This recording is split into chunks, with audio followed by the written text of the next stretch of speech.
wabarakatuh. Good morning, dear souls. How is your life? It's nice to see you again in English lesson today. I'm Imelda, English teacher of Metro Barat, and we are going to discuss about passive voice. Here's, before going for detail about passive voice, today we will learn passive voice with some of your friends. Teman-teman, sebelum kita bahas lebih dalam mengenai passive voice, hari ini kita akan belajar passive voice dengan beberapa teman kalian.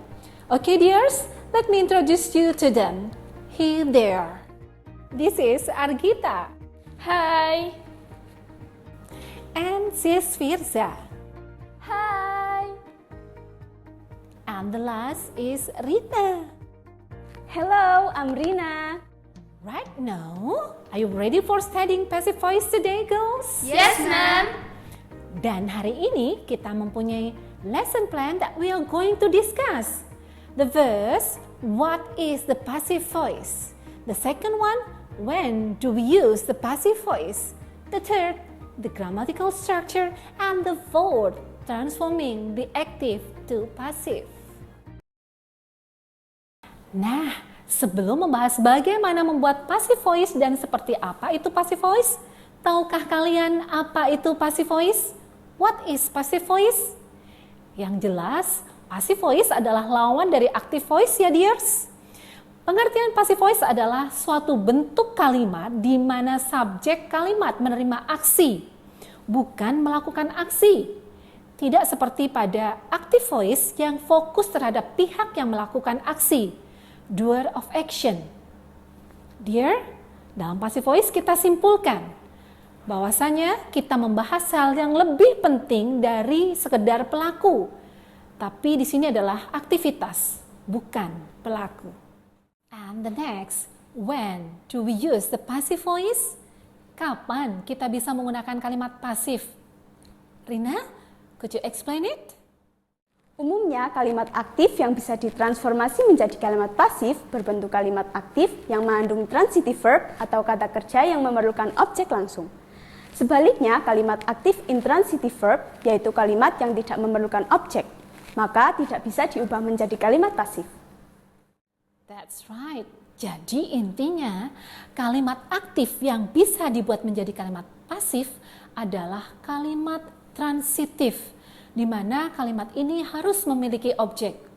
Sedangkan kalimat aktif yang tidak mempunyai objek, maka tidak akan bisa dibuat menjadi kalimat pasif, dan kalimat inilah yang disebut dengan kalimat intransitif. Next, oke, berarti sampai di sini sudah bisa dipahami ya dears? Bisakah kalian sebutkan contoh kata kerja transitif atau kata kerja yang memerlukan objek dalam bahasa Inggris? Would you mention some of transitive verb, Firza? Make, bring, buy, write, and cook. Excellent, Firza. Dan selanjutnya kata kerja intransitif atau kata kerja yang tidak memerlukan objek dalam bahasa Inggris. Bisa berikan contohnya, Argita? Cry, swim, go, arrive, and sleep. Nah, kita sudah punya kelompok kerja transitif dan kata kerja intransitif. Saatnya kita buktikan apakah kalimat transitif yang diikuti oleh objek bisa dibuat menjadi kalimat pasif. Saya membuat kue dari kata make. Akan berubah menjadi kue dibuat oleh saya. Dan bagaimanakah dengan kata cry? I cry, saya menangis. Tanpa objek, maka tidak bisa dibuat menjadi kalimat pasif. Dears, and it's time to discuss how to change the active voice to the passive voice easily. Sayang, saatnya belajar bagaimana mengubah kalimat aktif menjadi kalimat pasif, dan tentunya dengan mudah ya. Jadi jangan lupa siapkan buku catatan dan let's begin. Di sini kita akan berikan contoh kalimat aktif dan kalimat pasif. Argita, would you please read the active sentence and the meaning in bahasa? My mother fries fish. Ibu saya menggoreng ikan. In passive, fish is fried by my mother. Ikan digoreng ibu saya. Okay, fish is fried by my mother. Di sini disebutkan bahwasannya di dalam kalimat aktif, my mother sebagai subjek dan fish objek penerima aksi. Dalam kalimat pasif, fish is fried by my mother. Perubahannya di sini, fish berubah menjadi subjek di kalimat pasif yang tadinya berada di kalimat aktif adalah sebagai objek. Next. Father bought a new car. Ayah membeli mobil baru. In passive, a new car was bought by father. Mobil baru dibeli oleh ayah. Okay, a new car was bought by father.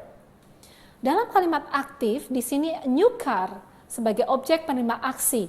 Tapi dalam kalimat pasif, a new car was bought by father berubah posisinya sudah menjadi subjek. Next.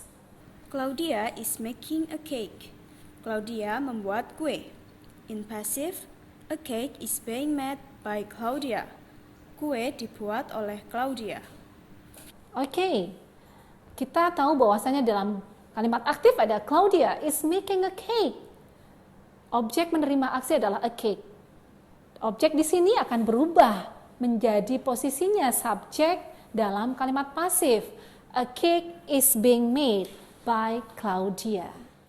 Dears, there are 3 examples of passive voice here. Now, let's look at this grammar more detail. Ayo kita pahami bentuk kalimat pasif lebih dalam ya. Are you ready, dears? To form the passive, you need be plus past participle or verb 3. Yang perlu diperhatikan dalam membuat kalimat pasif adalah ketika kita harus menggunakan be dengan past participle atau kata kerja bentuk ketiga. And here are the form of be. Kita ingat kembali ya penggunaan be. Untuk kalimat present kita biasanya menggunakan is, am, are. Dan untuk kalimat past kita menggunakan was and were. Dan untuk kalimat continuous biasanya kita menggunakan been. Dan yang terakhir kita menggunakan been untuk kalimat prefix. Dan verb in a past participle adalah kata kerja bentuk ketiga.